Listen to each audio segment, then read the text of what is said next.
just let that run. Oy vey. So we just got out of watching JoJo Rabbit by another how do you pronounce his name? Taika Waititi film? I'm not even gonna try it. No, he's the guy that did Thor Ragnarok. If you didn't know that. I did not. Yeah, so if you catch any sort of... I also haven't watched Thor Ragnarok. You haven't watched the third one yet? Nope. Okay, this is not the podcast for that conversation. God damn it. Oh, Jesus Christ. This thing's on, right? It is on. Sorry for the thud. Right. Sound check. So. Okay. So do you have any quick word-offs before we start diving into one at a time with this thing? Fuck! Alright, this thing is cute, adorable, and hilarious and deep. It, like, hits... This guy has this knack of hitting, like, many, many resolute, deep points and, like, archetypal points while having silly shit that panders to really serious topics. Like, Hitler in this movie is a fantastic piece of, like... satire and Jiminy Cricket and there's all ridiculousness. Yeah, we're not holding back here, so if you want to, like, not have spoilers, you're on the wrong conversation. So, like, the premise is that you're taking a 10-year-old kid living at home with his mother. His sister, like, is dead. His dad is off fighting the war or something else. And the kid is, like, the first quick opening, basically, is, like, the kid establishing, like, Hitler, he has an imaginary friend, and it's Hitler. It is a ridiculous Hitler. Like... It is the most silly... They have a Heil Hitler off to open it. With Hitler going... Really? That's not how you say Heil. Heil? Try it again. Heil. Heil Hitler. Heil Hitler. Heil Hitler. And it just... German? Oh. Who's Hitler? Heil Hitler. But then not, like, 10 minutes into this movie, I swear, like, the kid blows himself up. Like, here's a grenade lesson. Blows himself up. Gets himself kicked out of the youth, It's a Boy Scout camp it's a scout camp that teaches you about warfare. Like, here is, like, and who knows how, like, real of a translation of this from what actually happened in Germany, because there's some shit of just, like kids betraying, families for that shit. But, like, let's send our children off to scout camp where they're gonna learn how to, like, fight, throw hand grenades, and kill rabbits. Like... No, kill Jews. Kill Jews, but, kill. Yep. Kill. Hive mind. Yep. Oh, jeez. What was his friend's name? What was the chubby one's? I somehow can't die. Like, oh, jeez. Blows himself up, goes through recovery, and then he's basically, like, he's not bedridden. He's, like, sort of house arrested due to the medical situation. He's not in terms of the spirit. Like, he's not going out and doing shit. He's not going to be a 10-year-old recruit into the army like the other 10-year-olds. And, of course, that's depressing for him. Yes, because he wants is to be... Nazi fanatic. Per his imaginary friend, very much so. Oh, yeah. Because his dream was to get into the... No, he quotes it out. He quotes it out. Like, this is how deluded this 10-year-old character is. His best friend is Hitler. Like, how do I get in his personal god and become best friends with Hitler? That is the goal. Yeah. And then, so spoiler alert, he finds out his mother is hiding a Jew in his dead sister's bedroom. But it's a very pretty Jew girl. Very pretty Jew girl. She is very pretty. I know you. She also threatens in their very first interaction to cut off his Nazi head. This chick is badass. Like, so because I'm sure you can't hear me over Aaron yelling, she threatens to cut off his Nazi head. Any more? You want to run with that? No, because that's what you were yelling over. Yeah, she's a bad bitch. Like, it's fantastic. Like, she is unafraid of this 10-year-old, but she's very afraid of the Gestapo, who is ridiculous. Okay, so you haven't seen Quentin Tarantino's Inglourious Bastards, have you? Mm-mm. So, like, there's a Gestapo comparison where, like, who is it? Is it Christopher Walken? The individual that plays the Gestapo in Inglourious Bastards is masterful. Okay. And deadly. Like, that character is deadly written and just incredible. incredibly performed.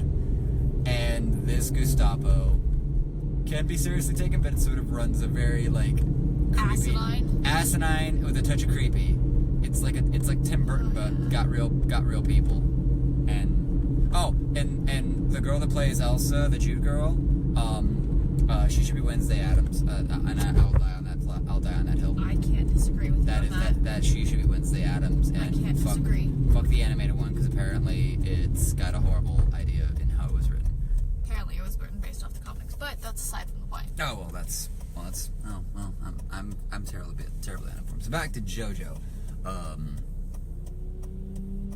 This is literally like an entire story of how life experience and something of a positive message of an alternative viewpoint can pull a psychotic 10-year-old out of madness. Which I think is kind of like a proper conversation for like this day and age. How do you get these people to stop being racist asshats or political nut jobs? Well, and I think it was so fantastic because, you know, the more time he spends around her, the more he fights his delusion and realize she's not that bad of, you know, she's not a terrible person. She's not this demon that's biting off heads and has her horns hidden in everything else. Yeah. Yeah, exactly. She's a person. Yeah.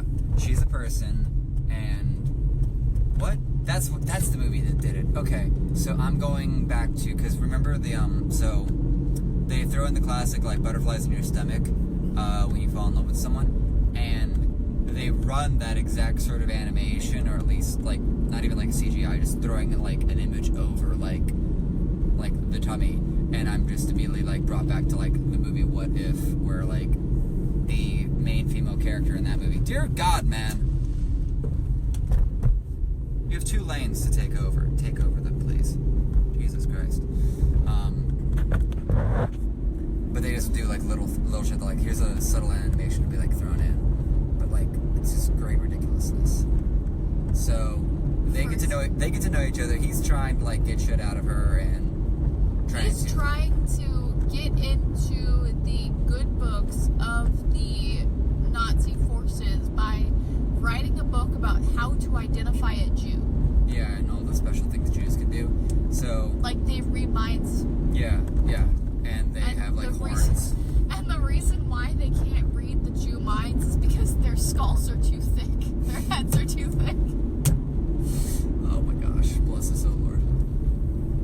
There were so many little things in it that were so good, and the ending really got me with when the Allied forces finally come in. The dude. Yeah, the Allied forces come in, they start separating out all the German leadership and German military. Yeah. And they're gonna effectively go gun them down. They're just gonna execute them.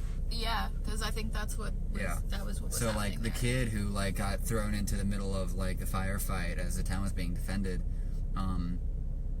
he like gets a jacket thrown on him, to signify like he's a part of the Jewish forces. So he's a part of the German forces or whatnot, because they're like what's her fucking name? What's that blonde? I think Riot. God, what's her name? What is the big blonde girl's name? Rebel. Yeah, Riot, Rebel makes sense. She's fantastic in this in a very small way. For just being ridiculous, but still pulling out a German performance. Like, for Rebel's performance, I've had 18 children from German forces.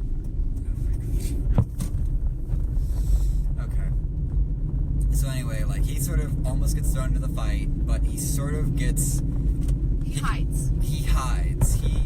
He gets vindicated for running away from bad fights, which is actually, like, the best call for the 2 times he runs away. He runs away when he's basically getting forced to kill an innocent little rabbit. And then he runs away when there's basically, like, the final sort of fight happening between the Allies and the Nazi forces.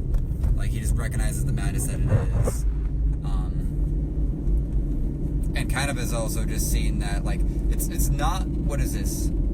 Yeah, that's actually a very long sequence. He's in, like, he's going around collecting shit or whatnot. He runs into the butterfly. He runs into his mother hanging in the city square. And then he... sits there and stares yeah. for a long time. Yeah, he's just, like, zoning out forever. And then he... Actually, he buckles down for a while to, like, sort of take care of the house in simple ways. And he also, of course, being a child and not having a parent and no money, goes and pillages for food and dumpster dives, hunts for trash cans to find food, which makes the scene with the goddamn meat unicorn all the funnier. Oh, it's fantastic. Yeah, there's a meat unicorn. It's terrifying.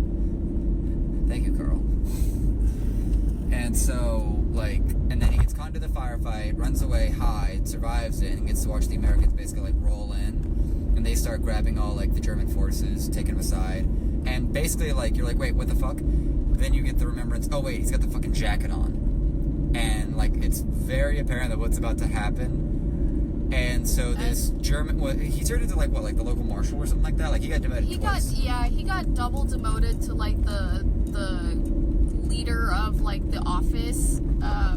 Like, just township stuff. Yeah, and so he knows that they're going and executing the soldiers. Yeah. Because they literally just took a batch of them and were getting ready to shoot them. And so he was very adamant about making sure the kid didn't look and everything else. And then... He rips the jacket off him, and like, says, treats him like you're a Jew. Yeah. Get away from here, Jew. To make sure that he could go and be with the Jewish girl. Yeah. He'll go take care of his sister. Go take care of your sister. Yeah. And get out of here. And so he starts treating him like a Jew, and then of course they throw him out and throw the kid out. They throw the kid out, and then here's the gunfire signifying the execution of what would almost be insinuated as, like, because this is where it sort of gets down to the debate of a good person, which was sort of the question running for Scarlett's character, JoJo's mom, because, like, it's apparent to JoJo out the gate once he finds Elsa that, like, he's questioning his mother as a good person for, like, betraying her country and stuff like that.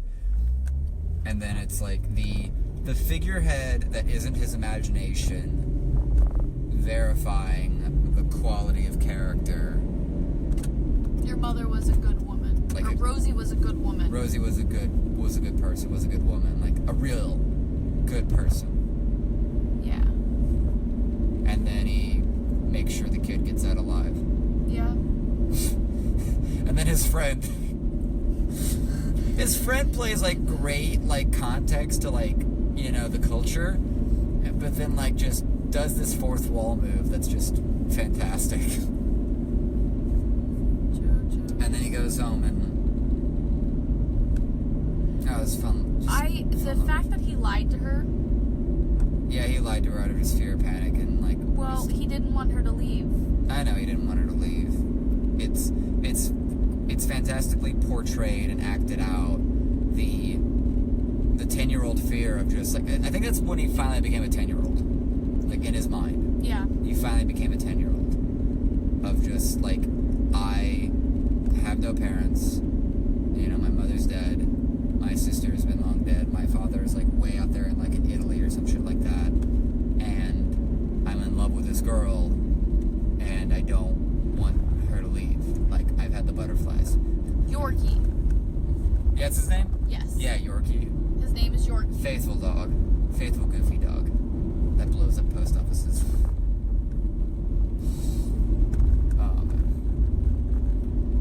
Yeah, the writing just plays, like, these little subtle moves. And you'll notice the presence of Hitler diminishes as he spends more time with her. Yeah. Okay, I'm sorry, but, like, so, like, this Hitler character, like, we need to break down this Hitler character because it's nothing but, like, absolute hyperbole of... It's completely silly. It's a completely silly Hitler front to back. But he has, like, about 2 to 3, like, speeches that I think is the actor, like, just channeling the kind of energy that Hitler actually was. I mean, Hitler was a very charismatic man. That was the reason why he was able to get so many, make everyone German happy. Citizens say, yes, this is right, even though they knew that it was not the right thing to do. Yeah. And so that's where, like, I have no idea of anything here is like Oscar worthy or really is it like award worthy. It's just fantastic, like, entertainment and storyline and something that gets a perspective of real life in the midst of that situation. Because there's another World War II sort of family drama film that was in the commercials before. Yes. Where it's like a hidden life or something like that, which is more of a drama of the same narrative of like here's this, but it's like in a farm idea and like. Well, it would. But it's a dramatized idea of like the drama of I refuse to agree with these beliefs of Hitler, and therefore he's tortured and everything else. Yeah, but we're running the parallel of that's going to be a pure drama. Yeah. And a pure drama is just serious front to back. This with JoJo, there's serious elements, but it has this roller coaster thing that actually puts you through the emotional timeline of life. Of just here's mundane, here's silly, here's high tense. Like, well, and I love that it happened in 6 months. Yeah. Because it shows you how quickly things can change. Yeah, it was just a 6-month timeline. Because it basically started at the end of the war as the rebel forces were getting ready to win. Yeah. Because he turned 10 6 months before it happened. Yeah.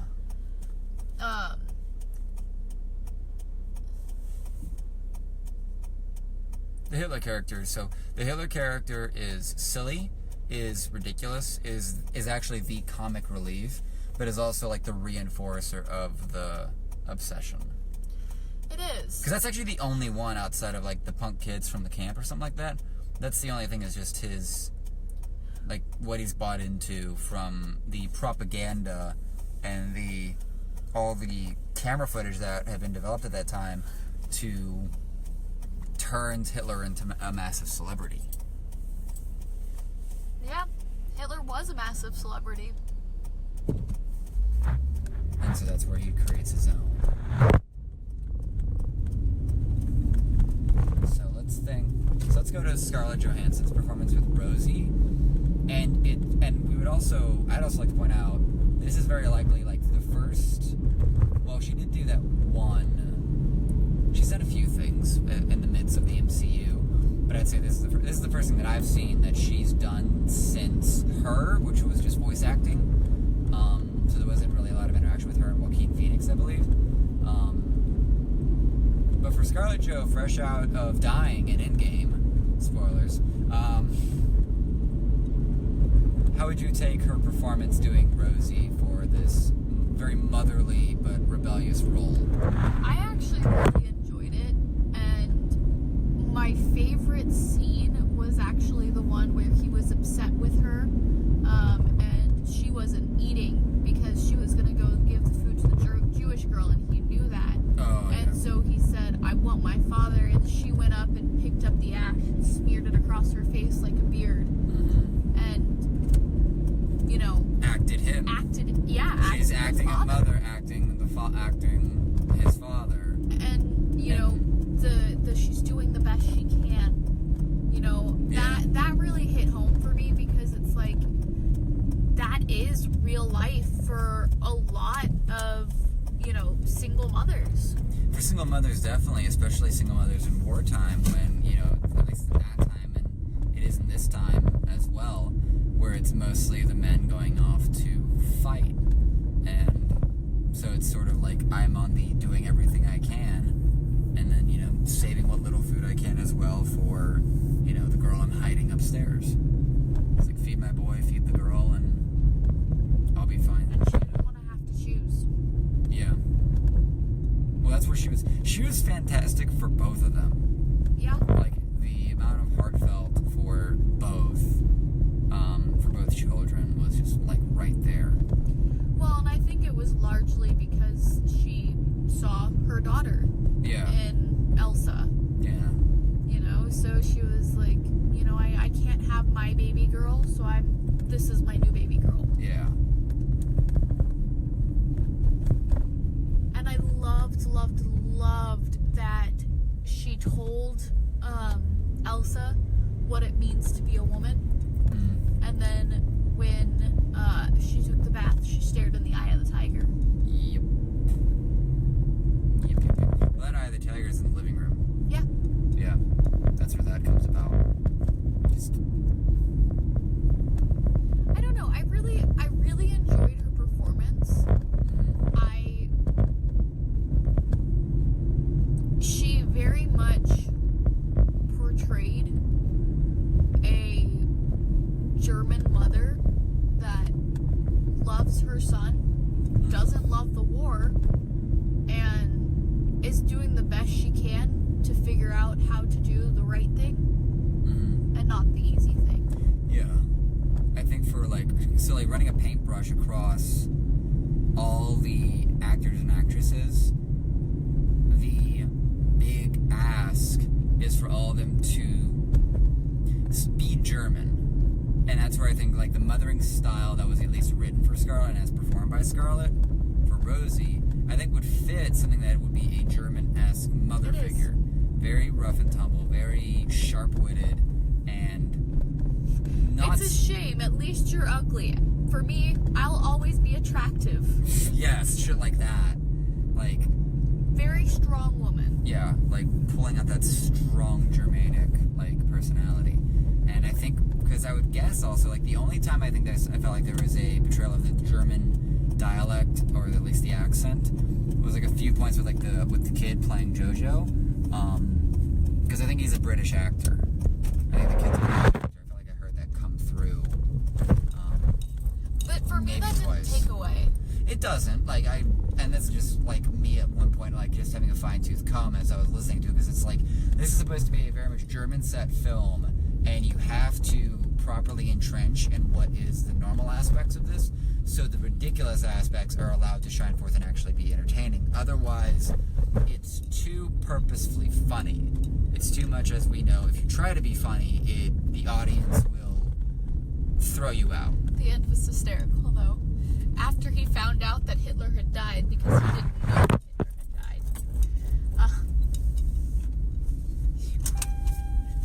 His imaginary friend Hitler came back and had the gunshot wound on both sides of his head. Like, I'm sorry, like, you hate me for this, but I want to do, like, a JoJo's Rabbit Hitler cosplay now, and she says the only reason I'll be allowed to do that is if I actually get a unicorn meathead. So I am asking anyone that actually listens to this movie review to get me a unicorn head, and I will figure out how to make it meaty-like, or at least something that I could eat with, and I'll carry that around like a fucking convention or something like that, and like have good fun with that. Because I'm sorry, like, it's the only character outside of the general, for lack of a better term. It's the only character out of all of that you could cosplay in terms of the outfit and everything, and it'd be recognizable. Everyone else is like very normal standard clothing or something. Like it's a generic kid. Yeah, it's all generic kids, so to speak, unless you somehow like dress your child up like that. Like you could have a mother and she'll dress up her kid while they go to the convention. So she'll dress up as Rosie and she'll have him dressed up as JoJo. If you do Rosie, though, whoever does Rosie, if you do a Rosie cosplay, you have to get the shoes. Yeah, the shoes are critical. The shoes are iconic. The shoes, the lipstick, and the hair. Those are the three biggest parts of how she dresses. And like the blue jacket at the end there. And if you had a noose running around your neck, that'd be great too. Like, that'd be fantastic. But that's what I'm really waiting for, like, in about a week. I know if I would roll through, like, some cosplay, like, Instagram tags and cosplay, like, subreddits, that those ridiculous military uniforms by the general or whatnot will be, like, made and out. Like, these freaking cosplay, like, wondrous people are gonna, like, put this shit together and have it ready by, like, next fucking Tuesday. It's like, I've got a Hitler outfit. I can turn that into something ridiculous, and I can get, like, a fake like World War II gun and, you know, put like a fucking boombox on it or some bullshit. What are you doing? Oh, you doing hashtags on this? Yeah, I was seeing if there's any cosplay on it out yet. Oh, I wouldn't doubt it. This will be one of those, like, this is definitely because, like, okay, we've been hearing about this movie with Hulu ads for like 2 weeks ago, or whatnot, where we were, like, rolling through Letterkenny, and we're looking around for this fucking thing, and finally, like, we just bring up, like, Regal or Fandango, and find that it's actually in fucking theaters, when it actually got released, like, 2 October. months ago. It was released like in October or September or something. Basically, it was released. I want to say October 13th or something. Yeah, like that. like we were looking hard for it. It didn't exist anywhere. And I finally found an article that said it was only in select theaters. Like it wasn't any. Like it would. Fuck. Like it's premiere. It gets a month of premiere in LA and New York, and then it finally gets released to the public now. Well, no, I don't think it's even released everywhere. Well, and I think this is. I mean, I feel you like saw when you went on the Regal, it was here for like 2 days. Yeah. Like, it's not. Like very few theaters look like. I feel like they're like slowly rotating through the licensure or something like that. Maybe. But it's solid. But it came out at a Canadian festival. You do realize that's a rabbit. It's also a peace sign. Yes. I don't know if JoJo actually has any breakdown, but that's funny. The parallel there. But yeah. I need to hear his name pronounced again, because Tahiti, Wakiki, or whatnot. Wakita. Taquito, Taco Bell. So yeah, that's about as good of analysis, I think, as we can run right now for JoJo Rabbit. But... Taika Waititi? That's probably good. That's probably pretty good. Yep. I think it's about as good as we can get right now for this. So, go give it a watch. Cannot recommend highly enough. It was fantastic. Yeah. So, till next time.